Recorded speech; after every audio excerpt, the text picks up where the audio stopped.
Hello ladies and gents, there's another video brought to you by Ants Hood. And today's video is going to be about my Iridomyrmex purpureus, or my meat ants, 10 to over 3,000 workers in just under a year. In my time of keeping these ants, I can safely say they are amongst the most aggressive ants I've ever come across. Any kind of disturbance where they can clamp onto anything, such as your hand or your utensils you're using to clean them, they attack it straight away. They are very defensive and they have a relatively strong bite, but I do enjoy keeping them. But let's take a quick look at the setup. If we look at the setup here, you can see it's not actually changed at all since my last video. I've still got the Wakooshi S5, I think it is, Outworld, 2 Wakooshi Gen 3 nests, and the Ant Canada hybrid nest in the middle. Now, I have not overly tried to move them out of the Wakooshi Gen 3 nest because, as you'll see in a bit when I get the macro lens out, they have all of their young brood in there, and I don't want to move them out because I don't think the Ant Canada nest is overly appropriate for them. But it's big and I need big space for these. So until I get a replacement, unfortunately it's got to stay. I was hoping to get an Antboy UK acrylic nest because they are the best acrylic nests on the market, but unfortunately I still haven't even got my honeypot nest that I ordered back in November, so yeah. But anyway, let's take a look to see how they're getting on. If we take a look in the Outworld, you'll see it's really busy in there. They're as bad as knickerbrenches for hanging out in the Outworld, but they're all bunched up in the corner there, so it's really difficult to gauge the numbers, but there is a lot in that those corners. If we take a look in this nest, you'll see that there is still bags of space in there. There is quite a large amount of brood, but there's plenty of space in there. If they actually moved out of the Outworld, they'll probably fill that nest up. Now, this is the first nest they ever got. This is a Wakooshi Gen 3 nest, and you can see that they are practically filling that anyway with a bit of space. And if we go over to the second nest they got, you'll also see that there is still space in there, but it's still reasonably full. Let's get a macro shot and see how they're getting on. Now, this is the first nest they ever had, or the smaller of the Wakooshi nests. As you can see, there's a lot of larvae stage brood in here, and they are quite busy. Now, they actually move all this stuff from the other nest, so they go through the Ants Canada nest to put it in here. But there is a mixed bag in here as well. There is some pupae stage, they also do naked pupaes, but there is also obviously some larvae in here as well. And if you notice as well, they've pretty much excavated a lot of the cork base they have on this, so definitely don't get cork for these guys because they just excavate it out and move it to the Outworld, but I'll talk a bit about that in a sec. But as you can see, they're looking good. But let's take a look at the second Wakooshi nest. As you can see here, the queen hangs out here and she has never moved out of it. But look at those piles of eggs. This is why they grow so quickly, because the queen can produce a phenomenal amount of brood in any given time, or eggs should I say. There's a massive pile there. There is always a massive pile there, and there is also quite a lot of brood. Now, it doesn't look like there's a lot of brood when we look at the other nest, but when you get your macro lens in, you'll see there is quite a fair bit of it. Now, this isn't a small nest by itself, it's the medium Gen 3 nest, I think it is. This has also got the cork base. They're excavating it out as well because they're being pains, but it is what it is. They haven't fully filled this one, but yet again, they do like this nest as well. They've never moved out of it once they're moved in. To tell you the truth, I've never tried to move them out, to be honest, but there is plenty of brood in here as well. With Captain Hindsight to the rescue, I probably shouldn't have got the cork base for these ones. There is this nest without the cork base and just the 3D printed filament stuff. Should have got that, but like I said, it's not a major issue. These ants are really clean. Any rubbish in the nest generally gets moved out into the Outworld, and they even keep the Outworld nice and tidy, as you'll see in a bit as well. So here we are with a macro shot of the Ant Canada nest. Now, I've started at the bottom right hand side of this nest, so just as that last nest enters this one, just so you can get some kind of bearings. As you can see at the bottom as well, which I need to add, is where the heating element is. Now, I've got a heat cable in these guys. I do heat my room to 25 degrees, but these like it a bit warmer, so I've got a heat cable in there as well to keep it nice and warm. And because this nest is so big, there is a natural gradient of heat from the bottom part of it where all this stuff is, and as you go up to the top where it'll be a lot cooler. So bear that in mind. They do like it hot. I'm not controlling the temperature of thermostat, which is very unlike me, but anyway, it's such a big nest, I didn't think I really needed it. Now, you might be thinking to yourself, there's a lot of space in this nest, but if all the workers moved out of the Outworld into this nest, it would be chocker, and I probably would look at expanding into another nest, but they don't. They hang out in the Outworld quite a fair bit. To tell you the truth, I could probably do with adding some more Outworld space. I just haven't got round to it yet. And also, I'd have to get another big Outworld like the S5 I've currently got. And one, money's an issue at the moment. Two, I am looking at moving soon, and I don't particularly want to have a sprawling nest that I have to disconnect and sort out. And three, there is still some space in the outworld, and because these ants are really clean, and like I said, I'll talk about that in a bit, they are really relatively easy to clean out. So even though they're sprawling all over the outworld, I can still clean it fairly easily. And because they're big ants, if they get sucked up in the hoover, they're pretty easy to pluck out and put back into the nest. So at the moment, I'm going to leave the setup as it is. Now, I do actually like this clip of the video. I love how you can see them eating the cockroach meat. Well, I say eating the cockroach meat. The adults don't tend to consume the protein. They generally eat it, put it in a social stomach, then regurgitate it to the larvae you see all over the place.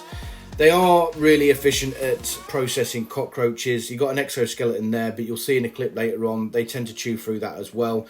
I'm not sure if they just put it in the rubbish pile. There is some big bits in there generally, but most of it is literally like the really thick armour. All the stuff like that tends to get processed down and either fed to the brood or put in the trash pile in fine parts, which I can't tell what it is.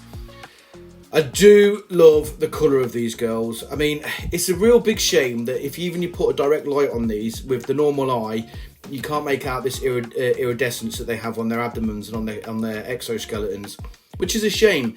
You only tend to see it if you get a macro shot. Now, they do look gorgeous under the iridescent colours, as it were, but it's a shame that you don't actually see that with a naked eye on your work surface, because that would make these guys 10 times more interesting. I am going to put a little disclaimer here. When I was on the live chat yesterday talking to some ant keepers, Anty Matters reckons that my Conley was being underestimated by me when I showed him a clip of it, and he said there's about 3,000 here. So that's where the title of this video comes from. If you think I've got more or less, by all means leave a comment down below. I'll be interested to see what your guesstimations are. But I will say I'm absolutely rubbish at guesstimating the size of ant Conleys. I don't know why I'm so terrible, but I always seem to be miles off. But what I am going to do is cut this video, because it's pretty much the same situation throughout the rest of the nest until we get to the top or the cooler part of the nest. In the top part of the nest, where it's generally cooler, but if you notice as well, you've got the hydration holes up here as well, so it might be slightly more humid as well. But you've got the naked pupae. Now, for those who don't know what naked pupae are, is that standard when you see the little cocoons, what most ants weave when they change from the larvae form to the adult form. These guys don't do that, and they do it all naked or without the cocoons, hence naked pupae. Now, I'm not sure if it's the humidity they like over here or if it's the cooler side of the nest, and this is why all the pupae is here. But I suspect it's probably the latter, the former, sorry, where it is cooler. Because I've noticed in the Wakooshi nests, they tend to keep the pupae in away from the hydration area, but without any heating as well. So I think that they like the variance in nests. So when you set up yours, if you want a successful Conley, make sure, should I say, is that you've got a good variation of humidity and heat. Now, normally a nest that's got this much space, you'll see them making trash in there. Now, this is a small trash pile, but it's the tiniest. And I swear this is the only one in that whole nest, even though there's still bags of space in there. Most ants fill it full of rubbish, but these guys are super clean. This is a small area with some detritus in there. And like I say, it's small. They will be taking this out soon because I know exactly what they're like. Now, if we actually have a look at the outworld as well, you won't believe how clean it is. Now, I'm not sure if it's just my meat ants or it's all meat ants, but look how clean this outworld is. They literally pick up most of the rubbish, if not all of it, and then they stick it in the corner somewhere. I've actually cleaned this out last night, so you can't see the big pile of rubbish they had, but they pile it all in one area. They do not like any mess at all, be it in the nest or outside the nest as well. Now, if we take a look at this picture here, this is my Carabera diversa.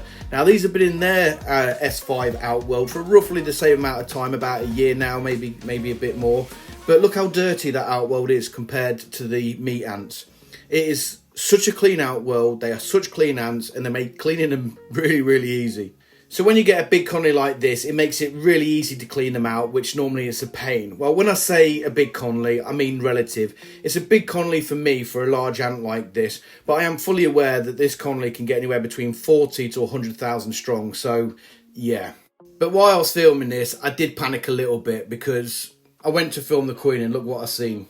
I actually come across this. Now, I went to film the queen and I only filmed her a little while ago when I was scanning through with a macro shot. Then went to get another footage and I seen this and I was like, oh my god, what is going on? The queen's on her back, she appears to be twitching, doesn't look like she's overly cleaning herself because she's not running it past her mouth or anything like that.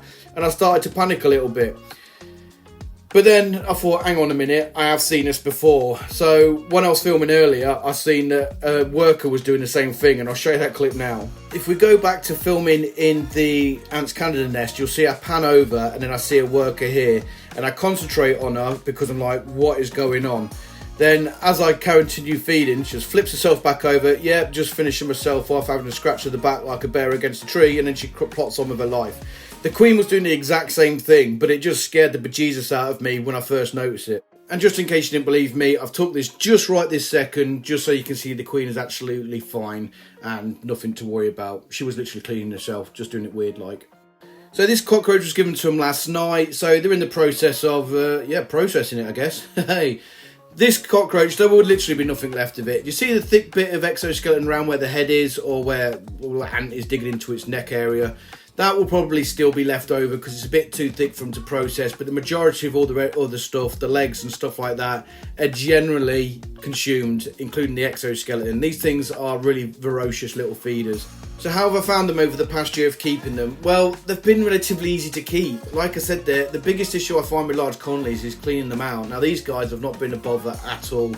They pile it all into a nice corner. They clean the nest out by themselves, even though there's bags of space, and ants normally fill those areas full of rubbish. And the outworld's nice and clean as well, as I've pointed to before.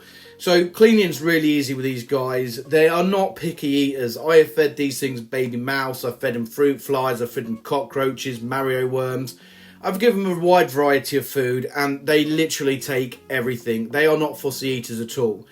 Now, you might think, well, it's been a year and they're only 3,000. That's not really impressive. There's a guy somewhere else that's got a much bigger colony in that period of time.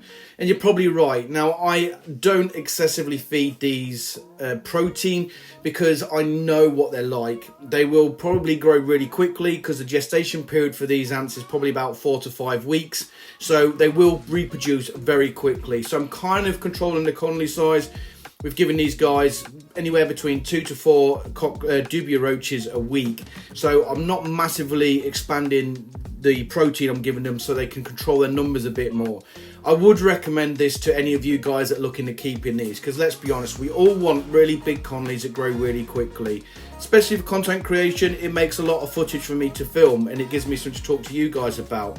But let's be realistic. And when I say let's be realistic, I'm going to say that trying to house a colony of these that are over 100,000 strong is going to be no mean feat. You're going to need some massive nests, and you're going to need a lot of those big nests, and then you're going to need a lot of outworlds, decent outworlds as well. So that all costs mounts up, and it's going to cost a small fortune. Now I'm lucky here because I generally heat my room to the right temperature, and I've got a little heat cable for these guys just for the brood if they need it. But trying to heat a big nest like that with anything other than a heat cable, I guess a heat cable will be quite easy. It could be quite problematic. Now, if you've got these, cool. They're really great ants. They're really good to look at, and they're really cool. I just think they're awesome, to be fair. But just be mindful, control the numbers, control the growth rate, because if you don't, you're going to get bit in the ass. And I mean that literally, because these things do have a strong bite. On that note, I think I'll call it a day for today's video. Now, I do hope you enjoyed the content. If you did, please hit the like and subscribe, because it massively helps with the algorithms of YouTube, which is just a minefield at the best of times. If you want to get a hold of me at all, I generally answer all my messages, so you can get hold of me on Facebook and Twitter. And I've just stepped into the world of shorts as well. So, yeah, I'm not putting much effort into those shorts, guys. Just, you know, it is what it is. They're clickbaity because it's the slow part of the year and I want to up my numbers a bit when it comes to views and stuff like that. So, yeah, don't hold it against me, guys. It is what it is. So please join me in saying a big thank you to all my Patreon supporters, because if it weren't for these guys, my channel wouldn't be what it is today. So I'd like to say a big thank you to Adam W, Antantics, David D, Paul A, Pjants, Pjants and the 530 Ski. Thank you guys, your help is really appreciated, and if you want to become a patron, see the link below. But if Patreon's not your thing, you can also support my channel by YouTube membership. So I'd like to say a big thank you to Anty Matters, Lee, Pjants, Pumpkin and Wakooshi. Now I think just to join this, or even to like give a thanks or something, there's like links below this video if you signed in. Just check it out, mate. All helps appreciated. Thank you guys. But anyway, I'll stop talking rubbish. I do hope you enjoyed this video, and I'll look forward to seeing my next one. Bye bye for now.